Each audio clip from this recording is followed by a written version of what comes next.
शायर बड़ा बारीक आदमी होता है। शायर छुरी की तारीफ कभी नहीं करेगा, फूल के पत्ते की करेगा। देखो कसाई हजरात का शोबा बड़ा मुकद्दस है। असातिज़ा, कायदीन, उलमा, हमारे बुजुर्ग बैठे, मैं आपसे बात कर रहा हूं। जो कसाई होता है ना, कसाई गाय काटता है, मुर्गी काटता है, उसके लिए दिल बड़ा मजबूत चाहिए। तो कसाई का काम है जानवर काटना।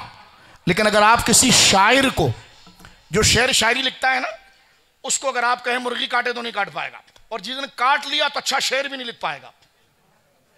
क्योंकि जहां उसके मिजाज में सख्ती आई तो तगज़ुल गया, बोली का तगज़ुल गया, बोली की वो चाशनी गई। वो जितना नाजुक होगा ना, उतना दिल के तार छिड़ेगा। तो जो समझ रहे मैं क्या कहना चाह रहा हूं, शायर में इतनी सख्ती नहीं होती। शायर जो होता है वो बड़ा बारीक होता है। वो तो कहता है फूल की पत्ती से जिगर कटेगा। अबे फूल की पत्ती से हीरे का जिगर क्या कटेगा, वो तो हथौड़ी से कटेगा। वो कहता नहीं हम बड़े बारीक आदमी है, पत्ती बस उनके नजदीक छुरी पत्ती होती है बस, यानी फूल की पत्ती। कहते हाय कितना सख्त है। अबे हमने कहा फूल की पत्ती सख्त है तो क्योंकि उसका मिजाज इतना नरम है। अब समझ गए आप। हजरत अब्दुल्ला बिन रवाहा शायर हैं। क्या है बोलिए? शायर हैं।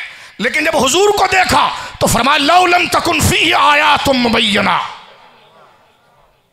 कानत बदीहतहु तुंबिका बिल खबरे। फरमाए जमाते सहाबा, रसूलुल्लाह कुरान पढ़ते हैं और कुरान की अरबियत और उसका अंदाज बज़ाहिर मुकफ़्फ़ा, बज़ाहिर इल्म उरूज से ऊपर जाता है। हम शुअरा इससे मुतासिर नहीं हुए, बल्कि खुदा की कसम रसूलुल्लाह कुरान न भी पढ़ते तो हुजूर के नैनो नक्श और चेहरा बताता था कि इंसान नहीं इंसान, वो इंसान है ये।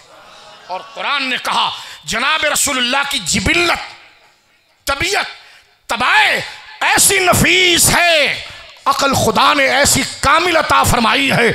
और अल्लाह फरमाता है अगर ये वही नाजिल नबी होती, वही नाजिल नबी होती तो ये तेल जो था, ये तेल इतना शफाफ था, यानी बातिन इतना शफाफ था, तबाए इतने शफाफ थे, अकल इतनी शफाफ थी कि वो अपने मकाम को बताती। लेकिन रब फरमाता नूरुन अला नूर, जैसे तबीयत बेमिसाल बनाई वैसे बेमिसाल कलाम उतार के बता दिया कि नूर पर नूर है।